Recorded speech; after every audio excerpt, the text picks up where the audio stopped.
go. So setup for me wise, we said, was still looking better. Ball position wise is good.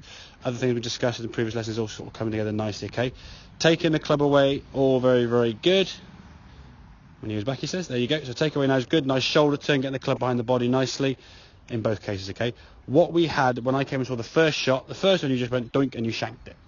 Then to try and stop a ball skew off to the right there, your right shoulder, right knee started going forwards, which brought this club now too far outside, which actually encouraged more again of the shanks. As the club started coming, that right foot's moved a lot.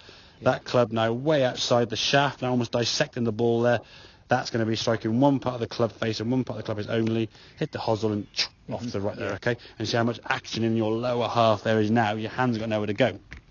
So the feeling for you in terms of the actual swing is your hand sort of dropping down more. The club now you can see working more down the line, okay? Whereas you go back to here, okay, that club now is outside you see slightly, okay? So the lower half, as you see, there's less gap between your knees, club coming down, much better shaft relationship to the golf ball, quieter lower half here as the body then rotates through with a nice sort of swing and strike of that golf ball, as opposed to here having a very active, letting that ball sort of shooting off to the right there, a bit of a semi sort of shank there, club trying to sort of get it to go further left. When the ball goes right, we try and swing it left. And if we start playing, as you said yourself, very reactionary with your golf, over the top or inside or out to win to try and compensate, it's just all over the place, okay? So understand when you hit these certain shots, okay, what am I doing in terms of contact? And then thinking from your point of view, more often than not, that right shoulder's going too far, club gets out in front, okay? Relax the arms down, lower half quieter, we can try the ground. In terms of then practice at home, put 2 T-pegs down like so, or 2 objects, or just on a welcome mat, and just focus on hitting the ground this side of the golf ball. Okay, if we're hitting the ground back here, behind the ball, what you then do is try to miss the ground, which you can do very well, but then you thin it, okay? Yeah. So you become, then again, the reaction again, fat, thin, fat, thin, fat, thin, all the shots just varying from shot to shot.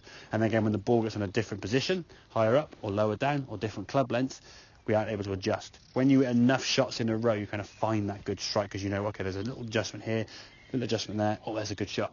4 or 5, 8 times in a row, you were flushing it. Back to 6 iron, not so good. 4 or 5, better.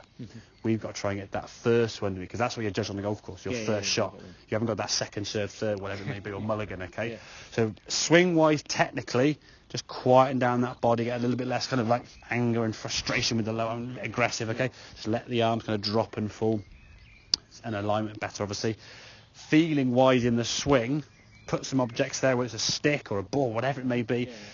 Just think, okay, what have I got to do feel wise to hit the ground this way? If I start doing this, I'm hitting the ground back here somewhere, then I'll try and miss the ground. I'll do this, both of which will obviously stop the club either thinning or duffing, but you're all over the place. Yeah, no, okay, that kind of makes sense, yeah?